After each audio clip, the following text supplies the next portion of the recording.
San Francisco has long been known as an arts destination. A thriving art scene will help build a better Bay Area. But in recent years, the city has been losing out to places like Los Angeles. There's a number of factors involved in the decline, including the high cost of living here. Reporter Leanne Melendez here with more on the struggle to keep the vibrant art scene vibrant.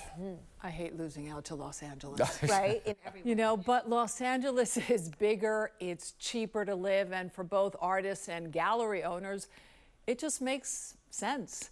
But here's what San Francisco has to offer: higher rents, a city still struggling with street problems, and a different kind of investor willing to get on a plane to buy art in New York and Los Angeles.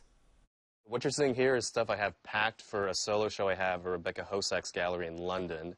Raniel Del Rosario is one of the Bay Area's up-and-coming artists who's gaining prominence on an international level. And right now you're stepping into my studio in Vallejo, California.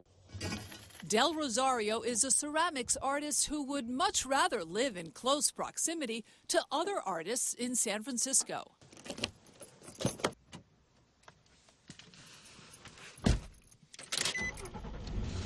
Vallejo, roughly 30 miles from San Francisco, is not what you might call a vibrant art hub, but it's where he can afford to live.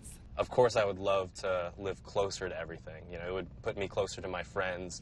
It put me closer to all the things that are happening, from the openings, the closings. San Francisco was one of the absolute creative hubs in the world. It was the place to be and be seen, where artists were inspired by other great names.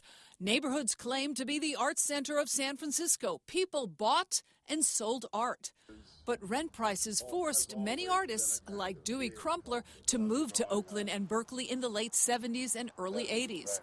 At the turn of this century, the dot-com era wiped out much of the affordable housing for artists. Today, there are only a few designated live-work residential buildings for artists in San Francisco, 2 in the Mission District and the Goodman II Arts Complex in Potrero Hill, where recently 258 artists applied for a single unit. That's real. You cannot be a working artist in San Francisco and not have rent control. Noel Simonsay is a dancer who has struggled to stay in the city. What would you tell your younger self?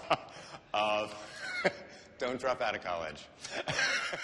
That's what I would tell my younger self. The San Francisco art community also says many in tech have little desire for the arts or to be collectors. That sensitivity was not cultivated in them, so they don't have the same burning desire to move art into the world with the same passion that they do robotics and AI instruments. So that has reduced the demand within the local community for the San Francisco art market, and is part of the reason why it's shrunk. Karen Jenkins Johnson has been an art gallery owner for 30 years. She says the slowdown began in 2000 and has never really regained steam.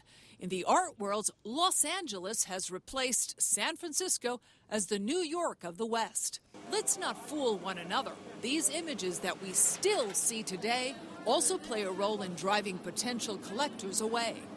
And though the local government awards grants to artists, part of that money comes from the hotel tax. That amount fluctuates every year depending on the number of tourists. Do you feel that people are not coming to San Francisco the way they did? Of course they're not. They're not coming when they know if you drive down a certain street, it literally doesn't smell very good.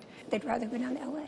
Yeah, but LA has problems too. LA has problems too. LA has a lot of problems. I guess it's bigger. San Francisco's smaller, but we were known for our quaintness, being able to walk. But there are still some supporters willing to put up the money to save the galleries, like the Minnesota Street Project, which offers affordable spaces.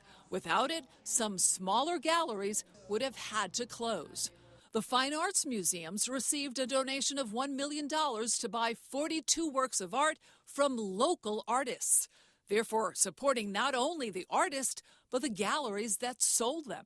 The museums have to be the anchors that started, having good exhibitions, and then while they're coming to see those shows, they come to the galleries.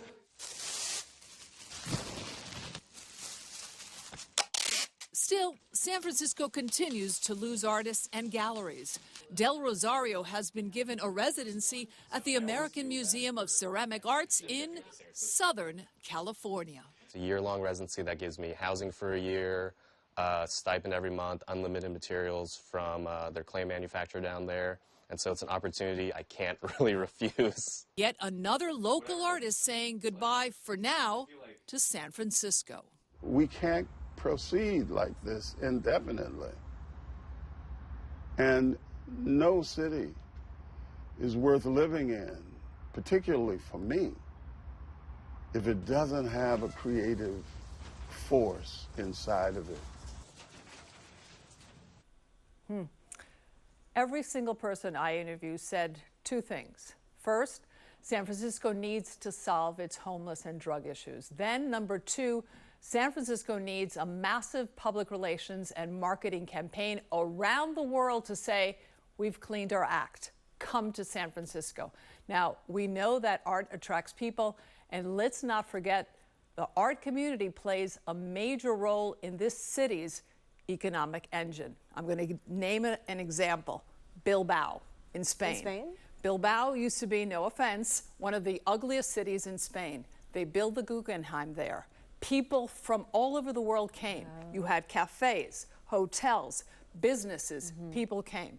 We have 3 museums here. So, I mean, we It could need be a to destination support. once again based on art. We can be. Got to get it. I mean, we're talking about the same problems over and over. They got to Right. get it solved. All right. Exactly. Thank you, Leanne.